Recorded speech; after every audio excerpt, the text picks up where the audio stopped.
stood there, frozen, holding a glass of champagne while the entire room, my friends, my colleagues, and even my in-laws, stared at me with a mixture of horror and pity, right after my father snatched the microphone to announce, "We're here today not to celebrate, but to officially disown our daughter and strike her from the family legacy." He said it with such cold, practiced precision that it felt like a physical blow to my chest, and my mother just stood beside him, nodding in silent, self-righteous agreement as if they were performing a civic duty. My 30th birthday was supposed to be the milestone where I finally felt like I'd made it, but instead, it became the stage for the most public and calculated betrayal I could ever imagine. Was I wrong for the way I responded, or would you have burned every bridge behind you too?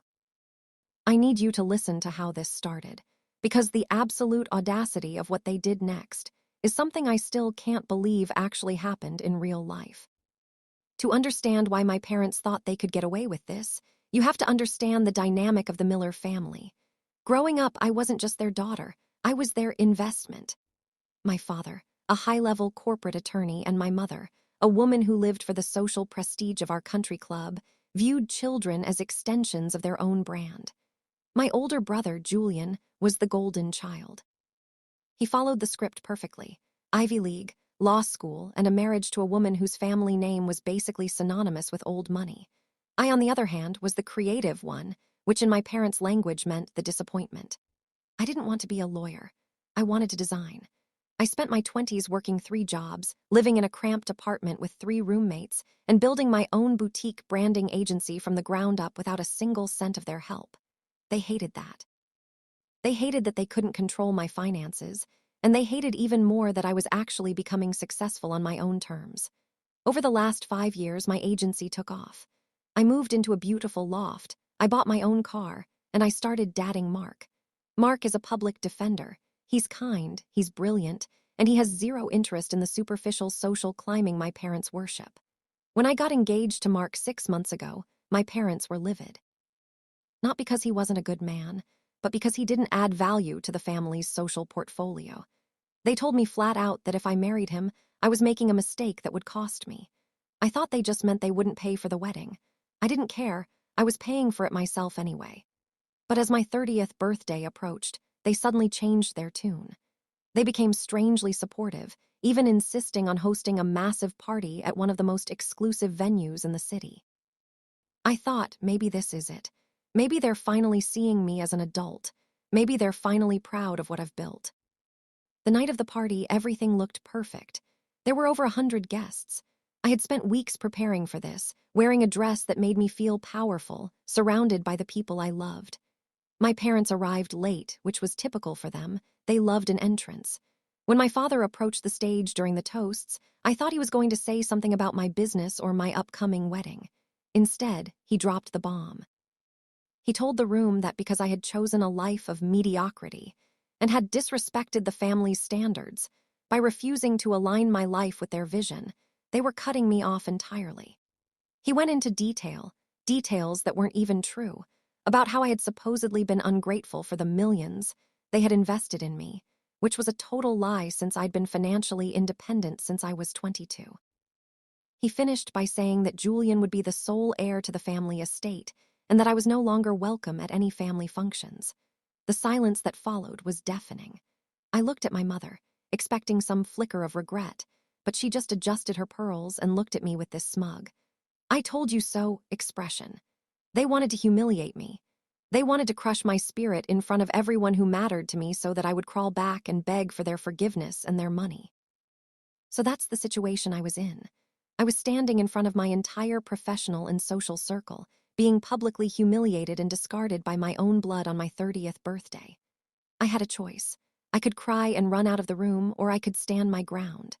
Before I tell you what I did and the secret I revealed that changed everything, I want you to pause and comment below. What would you have done in my shoes? Would you have walked away quietly, or would you have fought back? I took a deep breath, and I realized I wasn't crying. For the first time in my life, I wasn't afraid of them. I walked right up to my father, who was still holding the microphone with a triumphant smirk, and I didn't ask for it. I ripped it out of his hand. I looked him dead in the eye, then I turned to the crowd. I said, "Thank you, Dad, for finally being honest about how you feel." It's a bit ironic that you're disowning me from a fortune I never asked for and a family legacy built on a foundation of lies. The room gasped. I continued. You see, my father wants to talk about family standards. But he didn't mention that the reason he's so desperate for Julian to be the sole heir is because Julian has been helping him hide the fact that the family estate is currently under investigation for massive tax evasion and embezzlement from the firm's trust accounts. My father's face went from smug to ghostly white in 3 seconds. He tried to grab the mic back, but Mark stepped in between us. I didn't stop. I found the documents, Dad. When you asked me to look over the branding for the new family foundation last month, you accidentally gave me access to the digital folders containing the secondary ledgers.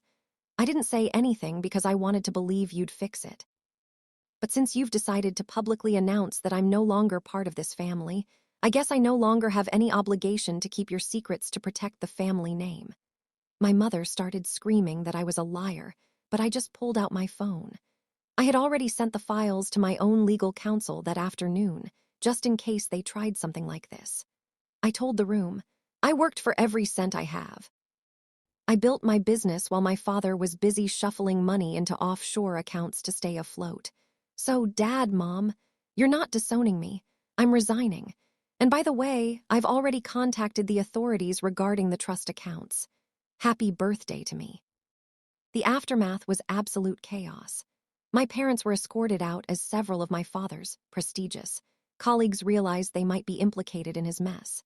Within 3 months, my father was indicted. The family legacy evaporated overnight, and Julian is currently facing disbarment for his role in the cover-up.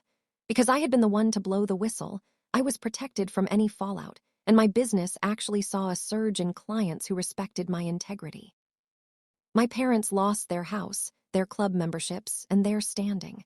They tried to call me a few weeks ago, crying about how they were family and needed help with their legal fees. I didn't even answer the phone. I blocked them. I spent my 30th year free from their shadow, and for the first time, I'm living a life that is entirely mine. Looking back, that birthday was the best gift they ever gave me. It was the moment I stopped trying to earn the love of people who only saw me as a trophy or a tool. I learned that family isn't about blood. It's about the people who stand by you when the lights go out. Like this video if you were on my side and think I did the right thing by exposing them. Subscribe for more stories like this and share your final thoughts on this whole mess in the comments section. Did I go too far, or did they get exactly what they deserved? I'll see you all in the next story. Would you like me to create another script for a different Reddit story title, or perhaps adjust the tone of this one?